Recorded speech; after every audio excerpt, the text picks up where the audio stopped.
अपनी प्लेट में 2 तरह की आइसक्रीम का मजा लेती सुनीता ने अपने देवर विनोद को कहा, क्या देवर जी, तीसरी बेटी होने पे कौन पार्टी देता है?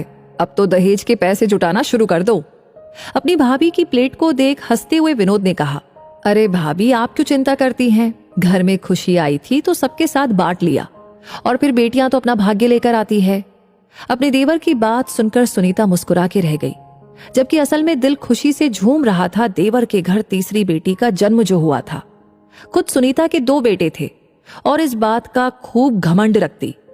2-3 दिन में सारे मेहमान चले गए। अब घर पे थे तो विनोद, रुचि और तीनों बेटियां, मानवी, अंकिता और तीसरी बेटी जिसका नाम सबने प्रीति रखा।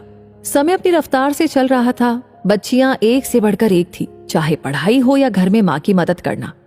घर की दीवारें बेटियों की बनाई खूबसूरत पेंटिंग से सजती और अलमारियां उनके जीते हुए मेडल और ट्रॉफी से। तीनों बेटियों की किलकारी और हंसी से विनोद और रुचि का घर गुलजार रहता। सुनीता कोई भी मौका नहीं छोड़ती रुचि को एहसास दिलाने का कि वो बेटियों की माँ है। देख रुचि, चाहे जितने इनाम जीत ले ये लड़कियां, पर दहेज तो फिर भी लगेगा। जोड़ना शुरू किया कि नहीं? रुचि अपनी जेठानी की बातों से जब घबरा जाती तब विनोद समझाता, बेटियां अपना भाग्य लेकर आई है रुचि, हमें तो बस उन्हें सही राह दिखानी है। फिर देखना, किसी भी बेटे वालों से कम नहीं है हमारी बेटियां। जब कोई पूछता कि विनोद जी, कब तक आप किराए के मकान में रहेंगे, अपना घर क्यों नहीं बनवाते? हंसकर विनोद कहता, जब मेरी बच्चियां कुछ बन जाएगी तो समझो मेरा मकान भी बन जाएगा। फिलहाल तो मुझे मेरी बच्चियों का भविष्य बनाना है। समय अपनी गति से बढ़ता गया। रुचि और विनोद की तपस्या रंग लाई। मानवी की बैंक में नौकरी लग गई, अंकिता सीए करके जॉब में आ गई और प्रीति इंजीनियरिंग करके दिल्ली में जॉब करने चली गई। बड़ी मम्मी कल माँ पापा की एनिवर्सरी की एक छोटी सी पार्टी रखी है, आप सब समय से आ जाना। मानवी ने अपनी बड़ी मम्मी सुनीता को फोन करके पार्टी का इनविटेशन दे दिया।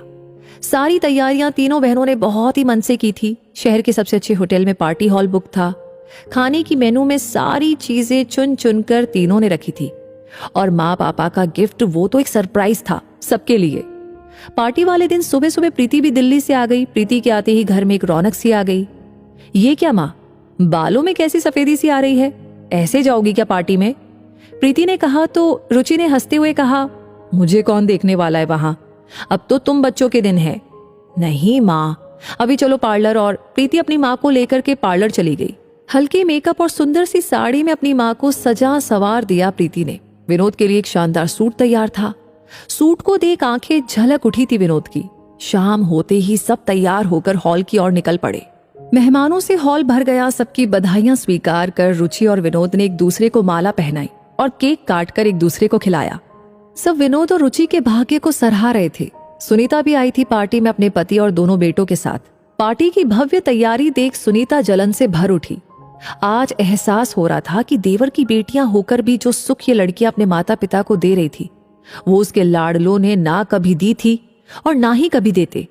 तभी प्रीति ने माइक पर अनाउंस किया, नमस्कार, हमारे बुलाने पर आप सभी आए उसके लिए बहुत सारा शुक्रिया। अब समय है मेरे पापा माँ को गिफ्ट देने का, जो हम तीनों बहनों ने अपने माँ पापा को दिया है, लेकिन इसके लिए बाहर लॉन में चलना होगा सबको। ये क्या है प्रीति?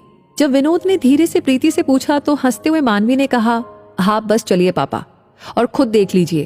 तीनों बहनें आंखों ही आंखों में इशारे करके हंस रही थी। सारे मेहमान कौतूहल से बाहर आए। लॉन में एक चमचमाती नई कार खड़ी थी। सारे मेहमान तालियां बजाने लगे। वाह भाई वाह, बेटियां हो तो ऐसी। पापा बाप के स्कूटर का मजा तो ये नहीं दे सकती, पर अब हम सब एक साथ स्कूटर पे बैठ भी तो नहीं सकते, इसलिए आज से इसकी सवारी होगी। सारे मेहमान अंकिता की बात सुनकर हंस पड़े। रुचि और विनोद की आंखों में खुशी के आंसू थे और सिर गर्व से ऊंचा था। सबने बहुत सारी बधाइयां दी और पार्टी का आनंद उठाया। सुनीता भी गई बधाई देने। बधाई हो देवर जी, बेटियों ने नई गाड़ी दी, और क्या चाहिए? सच कहा भाभी, और क्या चाहिए मुझे जब ऐसे बच्चे हो तो।